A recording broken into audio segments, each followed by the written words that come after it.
안녕하세요. 문진석 대표와 이서연 소장입니다.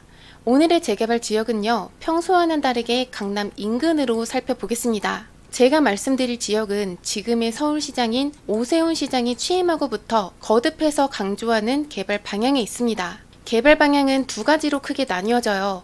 바로 한강과 지천 주변의 개발, 그리고 지상 철도 노선과 차량기지 개발에 오 시장이 매우 집중하고 있는데요. 이 중에서도 부지 활용성이 가장 높은 곳은 바로 이 차량기지 개발입니다. 그렇기 때문에 서울시에서는 차량기지 중에서도 가장 대표적인 곳, 바로 수서역 차량기지에 대한 복합 개발 계획을 이번에 발표했습니다. 해서 오늘 우리가 살펴볼 곳은 이 수서역 주변이에요. 여기에 있는 수서역은 서울 중심부에서 떨어진 남쪽에 위치했습니다. 그래서 사실상 외지로 평가를 받고 있기도 해요. 그렇지만 이 글자를 반대로 뒤집어서 생각을 한다면 경기도에서 서울로 진입할 수 있는 관문 입지라는 걸 뜻합니다. 여기에서 중요한 단어는 관문 입지에 있어요. 지금까지 수서와 같은 관문 입지를 대하는 서울의 입지를 확인해 보자면 이곳들에 이미 큰 인센티브를 주고 있습니다. 제가 한번 예를 들어 볼게요. 첫 번째로는 서남권의 금천구예요. 경기도와 서울이 맞닿는 이곳을 보면 재개발 구역 지정이 많이 되어 있습니다. 실제로 최근에 다 지정이 된 곳들이에요. 그리고 두 번째 예시로는 동부권의 동대문구 청량리로 가보겠습니다.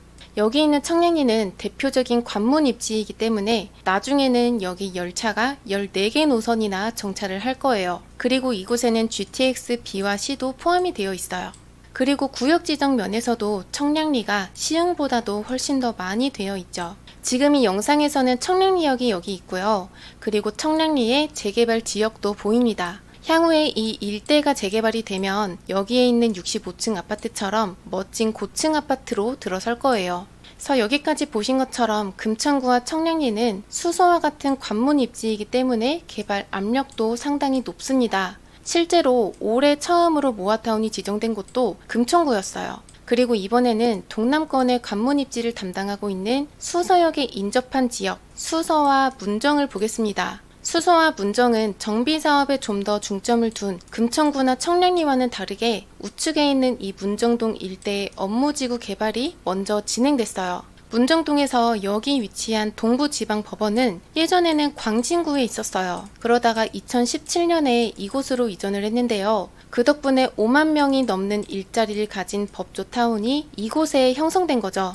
드론으로 보자면 여기가 법조타운입니다. 그래서 업무지구가 크게 활성화된 곳이어서 여기에서 가장 수요가 많은 부동산은 이런 아파트가 아니라 지식산업센터였어요. 실제로 지식산업센터의 가격 변화를 살펴보자면 2014년에는 평당 700만원이었는데 2022년에는 2,700만원까지 3배가 넘는 시세 차익을 보였습니다. 그런데 최근의 동향으로 보자면 매매가가 소폭 하락했고요. 거래가 거의 없습니다. 그렇지만 바로 인근에 있는 수서 차량기지가 개발됨에 따라서 긍정적인 효과를 받을 수 있을 거예요. 다시 수서역으로 돌아와서 앞으로 수서 차량기지는 이렇게 개발됩니다. 9층에서 16층 규모로 올라서고 연면적은 66만 5천 제곱미터인데요. 이게 어느 정도로 큰 거냐면 마곡의 LG 사이언스파크 규모의 80%에 해당할 만한 크기입니다. 그리고 이 보도자료에서 마곡을 언급하는 것은 많은 일자리와 기업들을 이 수서 차량기지에 입주시킬 것이라는 서울시의 의도를 파악할 수 있어요. 그렇지만 마곡과 다른 점은 분명히 있습니다. 모든 부지를 업무지구로 개발하는 것은 아니에요. 업무와 공공시설, 주거시설과 근생시설들이 이러한 비율로 들어오는데요. 업무시설의 경우에는 서울교통공사 외에 직접적인 대기업 일자리가 들어오기보다는 강남과 잠실 마이스 그리고 판교를 지원하는 업무지구로 개발이 될 예정입니다. 그리고 주거시설에서는 일반 분양보다는 임대주택이 다수 들어올 거예요. 왜냐면 수요층이 거의 직원이 대상이기 때문에 아무래도 대형보다는 소형 위주로 공급을 할 거라고 예상합니다. 그리고 다음으로는 굉장히 중요한 내용입니다. 지금 오세훈 시장이 강하게 밀고 있는 개발 방식이 이 수서 차량기지에도 그대로 적용이 된다는 점이에요. 그것은 바로 녹지입니다. 지금 보이는 경의선 숲길의 사례처럼 녹지를 품고 있는 것의 효과는 대단하죠. 그리고 경의선 숲길뿐만이 아니라 이 용산 역시도 녹지를 계획하고 있습니다. 남산하고 용산공원을 녹지축으로 잇는 그린웨이가 있고요. 남쪽으로는 용산국제업무지구에서 용산공원까지 이렇게 이어집니다.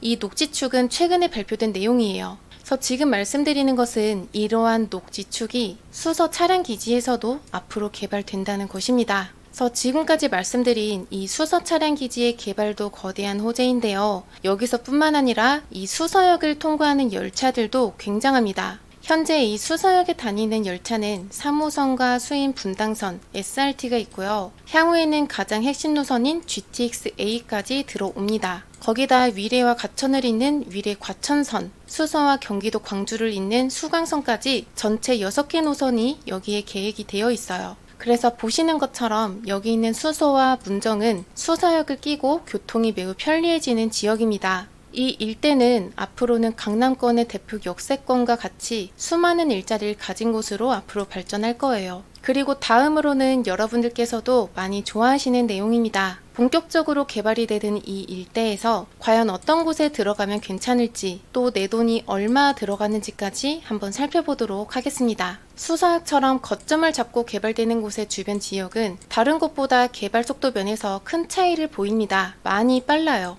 한번 주변을 둘러보자면 재건축 연한이 30년을 넘긴 노후 아파트들이 상당히 많이 보이고 있습니다. 그리고 수서역의 우측을 한번 보자면 문정동의 올림픽 패밀리타운 아파트 36년 차 된 4,400여 세대의 대단지 아파트입니다. 여기는 올해 초에 정밀안전진단 2등급을 통과를 했고요. 현재 정비계획 수립을 앞두고 있어요. 그래서 이곳이 재건축이 됐을 때를 보겠습니다. 이 지역이 성남공항의 고도 제한을 적용받다 보니까 아무래도 30층 이상은 좀 어려울 수도 있어요. 그렇지만 세대당 평균 대지 지분이 20평 정도이기 때문에 사업성은 상당히 우수한 편입니다. 보통은 15평을 기준으로 이 이상을 넘어가면 괜찮다고 판단을 해요. 그리고 덧붙여서 여기에 있는 헬리오시티처럼 9,000세대가 넘는 대단지 아파트로 올라서기 때문에 수서역 개발의 수혜를 가장 많이 받을 아파트이기도 하고요.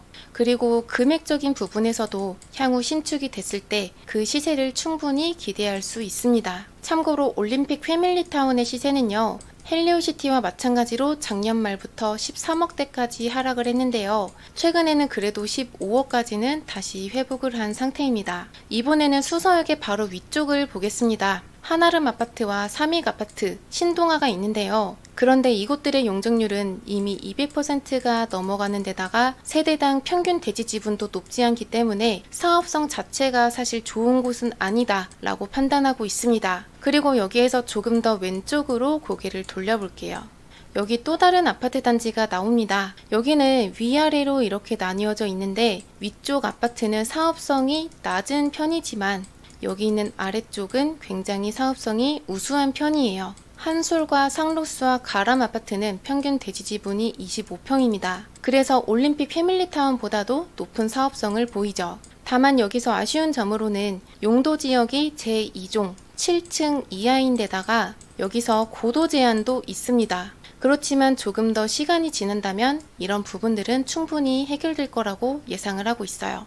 그리고 또 한 가지, 아직 재건축에 대한 움직임이 크지 않은 초기 단계예요. 그래서 앞으로 오랜 시간이 걸릴 수는 있겠습니다. 이곳의 시세도 한번 말씀을 드릴게요. 여기 33평을 기준으로 했을 때 전세가 6억 정도에 매매가는 17억에서 20억 정도로 보시면 될 것 같습니다. 수서역 인근에서 재건축으로 검토할 만한 아파트는 대략 이 정도로 추릴 수 있겠습니다. 그리고 이번에는 재개발을 이야기 드릴 건데요. 재개발의 경우에는 이 주변에서 유일하게 한 군데 추진 중에 있어요. 여기는 강남구에서도 유일하게 모아타운으로 지정이 된 곳이에요. 그곳이 바로 어디냐면 대청마을입니다. 대청마을의 입지는 우수합니다. 행정지역이 강남에 속해 있고요. 그리고 초등학교와 고등학교를 품고 있으면서 바로 옆으로 탄천이 흐르고 있어요. 교통으로는 3호선인 대청역을 이용할 수 있고 수서역과 수서 IC까지의 접근성도 뛰어납니다. 그래서 이 정도 입지라면 굉장히 교통에 특화됐다라고 할 수 있죠. 대청마을은 2022년 10월에 모아타운으로 구역 지정이 됐고요. 현재는 동의서 진구 중에 있습니다. 노후도는 지금 80%를 이미 넘긴 상황이고요. 드론으로 보셔도 빨간 벽돌집이 많이 보이고 있습니다. 참고로 이 대청마을에는 반지하 집도 꽤 있는데 작년에 물난리 났을 때 잠겼던 지역 중에 하나입니다. 그래서 그만큼 재개발이 시급한 곳이죠. 그리고 제1종 일반 주거 지역이 40%, 제2종이 60%예요. 보시다시피 안쪽이 1종이고요. 바깥쪽이 2종입니다.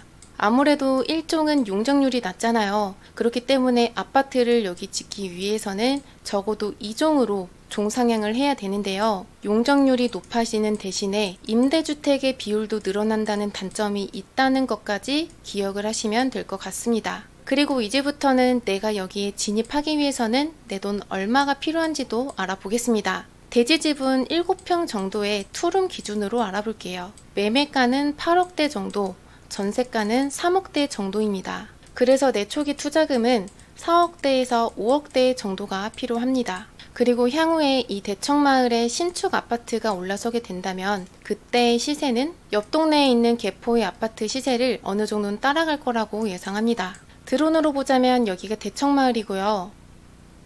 바로 옆에 있는 개포동의 신축 아파트, 이곳의 아파트 시세는 현재 34평을 기준으로 해서 25억에서 27억 정도의 매매가가 형성이 되어 있어요. 오늘은 수서역 개발 일대에서 괜찮은 지역들을 좀 짚어드렸습니다. 이 강남권의 경우에는 이미 개발이 많이 된 상태이기 때문에 정부나 서울시에서는 개발을 이제는 잘 안 해주려고 합니다. 그런 와중에 흔치 않게 강남권에서 개발 압력이 높은 지역이다 보니까 이곳도 잘 검토하시기를 바라고요. 오늘 영상 여기서 마치겠습니다. 저는 이서연 소장이었습니다. 감사합니다.